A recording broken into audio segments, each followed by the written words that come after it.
नमस्कार विद्यार्थियों। आज हम बात करने जा रहे हैं CUET PG संस्कृत के प्रथम यूनिट में संकलित उपनिषद का सामान्य परिचय के बारे में। उपनिषद शब्द का अर्थ।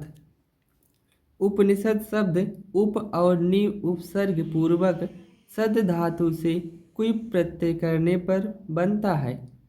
उप का अर्थ है समीप, नि यानी कि निश्चय से या निष्ठापूर्वक, सद माने बैठना। अतः इसका अर्थ होता है तत्व ज्ञान के लिए गुरु के पास सविनय बैठना। इस तत्व ज्ञान के प्रतिपादन के कारण इन ग्रंथों को भी उपनिषद कहा जाने लगा। उपनिषद का अर्थ ब्रह्म विद्या भी माना गया है। आचार्य शंकराचार्य जी ने उपनिषद को ब्रह्म विद्या माना है। आचार्य शंकराचार्य जी ने उपनिषद शब्द की व्याख्या सद धातु के 3 अर्थों में की है। पहला है विसरण, नाश होना, जिसमें संसार की मूलभूत अविद्या का नाश होता है।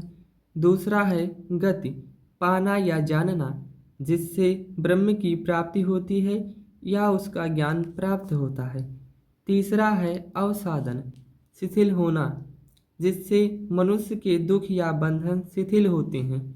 अतः शंकराचार्य जी ने अविद्या नाश, दुख निरोध और ब्रह्म प्राप्ति, इन तीनों अर्थों को लेकर उपनिषद को ब्रह्म विद्या का द्योतक माना है। उपनिषदों की संख्या। उपनिषदों की संख्या 108 से लेकर 200 तक मानी जाती है। मुक्तिक उपनिषद में उपनिषदों की संख्या 108 बताई गई है। श्री शंकराचार्य जी ने 10 उपनिषदों को प्रमाणिक और प्राचीन माना है तथा इनके ऊपर भाष्य लिखा है। मुक्तिक उपनिषद में भी दशोपनिषदम पठ के द्वारा प्रमाणिक उपनिषद 10 माने गए हैं तथा वह इस प्रकार हैं: ईश, केन, कठ, प्रश्न, मुंड, मांडूक, तितिरा, ऐतरेयम चा, छांदोग्यम, बृहदारण्यकम तथा।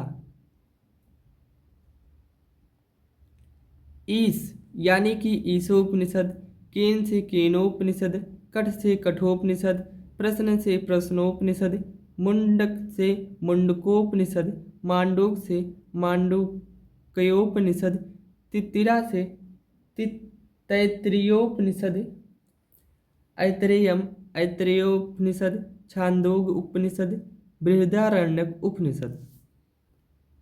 इनके अतिरिक्त श्वेता, सुतर, कौशितकी और मैत्रायणीय भी प्राचीन माने जाते हैं। श्री शंकराचार्य ने अपने भाष्य में श्वेता, सुतर और कौशितकी के भी उद्धरण दिए हैं।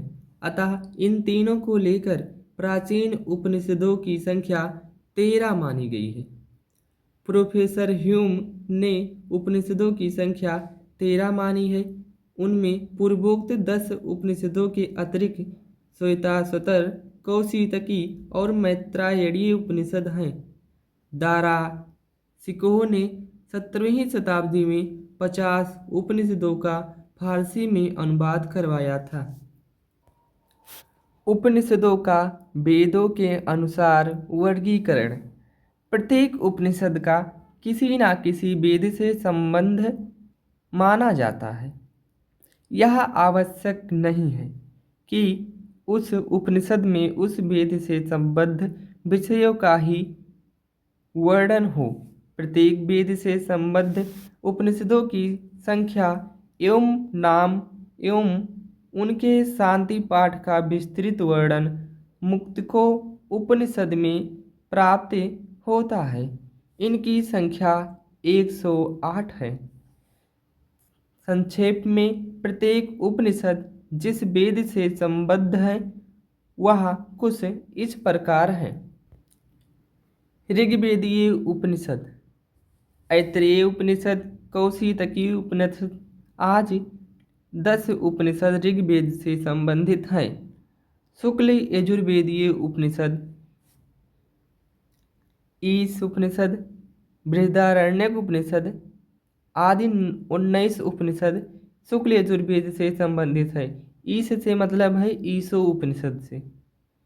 कृष्ण यजुर्वेदीय उपनिषद कठ, तैत्तिरीय आदि 32 उपनिषद कृष्ण यजुर्वेद से संबंधित हैं।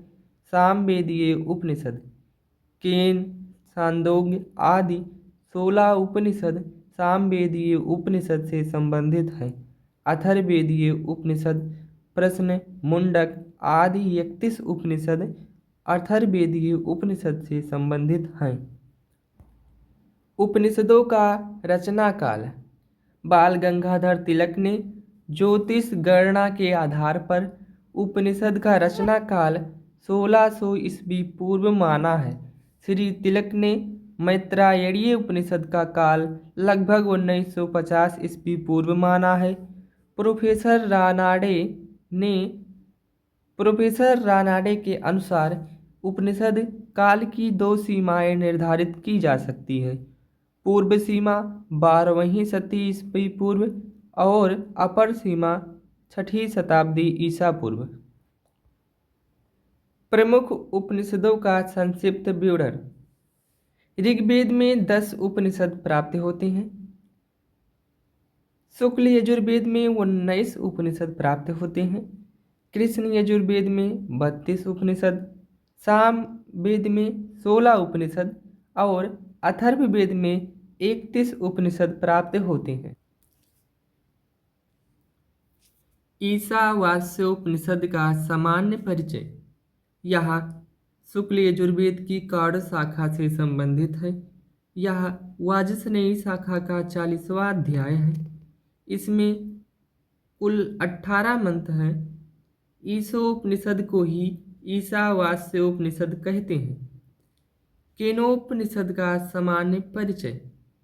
यह सामवेद की जैमिनीय शाखा से संबंध है। इसको तलवकार उपनिषद भी कहते हैं। इसमें 4 खंड हैं। प्रथम 2 खंड पद्यात्मक हैं और शेष 2 गद्यात्मक हैं। इसमें संपूर्ण मंत्रों की संख्या 34 है। कठोपनिषद का सामान्य परिचय। यह कृष्ण यजुर्वेद की कठ शाखा से संबंधित है। इसमें 2 अध्याय और 6 वल्लियाँ हैं। इसके प्रत्येक अध्याय में 3 खंड हैं। इसमें सुप्रसिद्ध यम और नचिकेता की कथा है। नचिकेता के पिता वाजश्रवा थे। बृहदारण्यकोपनिषद का सामान्य परिचय। बृहदारण्यक उपनिषद शुक्ल यजुर्वेद से संबंधित है। यह शतपथ ब्राह्मण के 14वें कांड का अंतिम भाग है। इसमें कुल 6 अध्याय हैं। यह उपखंडों में विभक्त है। तैत्तिरीयोपनिषद का सामान्य परिचय। यह कृष्ण यजुर्वेद शाखा से संबंधित उपनिषद है। यह अत्यंत महत्वपूर्ण प्राचीन उपनिषदों में से एक है। मुंडकोपनिषद का सामान्य परिचय। यह अथर्ववेद की शौनक शाखा से संबंध है। यह मुंडित अर्थात सन्यासियों के लिए भी रचित हुई है। इसमें 3 मुंडक अर्थात 3 अध्याय हैं। प्रत्येक के 2-2 खंड हैं। इस उपनिषद में ब्रह्मा ने अपने ज्येष्ठ पुत्र अथर्वा को ब्रह्म विद्या का उपदेश दिया है। इसमें परा और अपरा नामक 2 विद्याओं का विवेचन है। मांडुक्योपनिषद का सामान्य परिचय। यह एक लघुकाय उपनिषद है। इसमें कुल 12 वाक्य हैं। यह गद्यात्मक है। इसमें ओमकार का रहस्य वर्णित है। वेदांत की मूल भावना इसी उपनिषद में प्राप्त होती है। इसमें ब्रह्म और आत्म विषय का विवेचन है। इसमें ब्रह्म की 4 अवस्थाएं बताई गई है। प्रश्नोपनिषद का सामान्य परिचय। यह अथर्ववेद की पिप्पलाद शाखा से संबंधित है। ऐतरेयोपनिषद का सामान्य परिचय। यह ऐतरेय आरण्यक का ही एक अंश है। उसके द्वितीय अध्याय के चतुर्थ खंड से लेकर छठे खंड तक का नाम ऐतरेय उपनिषद है। इसमें 3 अध्याय हैं। छांदोग्य उपनिषद का सामान्य परिचय। यह सामवेदीय उपनिषद है। इस उपनिषद में 8 अध्याय हैं। प्रत्येक अध्याय में अनेक खंड हैं। महावाक्य। कुछ महावाक्य हैं। वह किस उपनिषद से संबंधित है, इसके बारे में आज हम जानेंगे। प्रज्ञानम ब्रह्म। यह प्रज्ञान ही ब्रह्म है। यह ऐतरेयोपनिषद में लिखा गया है। अहम ब्रह्मास्मि, मैं ब्रह्म हूँ। यह बृहदारण्यक उपनिषद में मिलता है। अयमात्मा ब्रह्मा, यह आत्मा ब्रह्म है।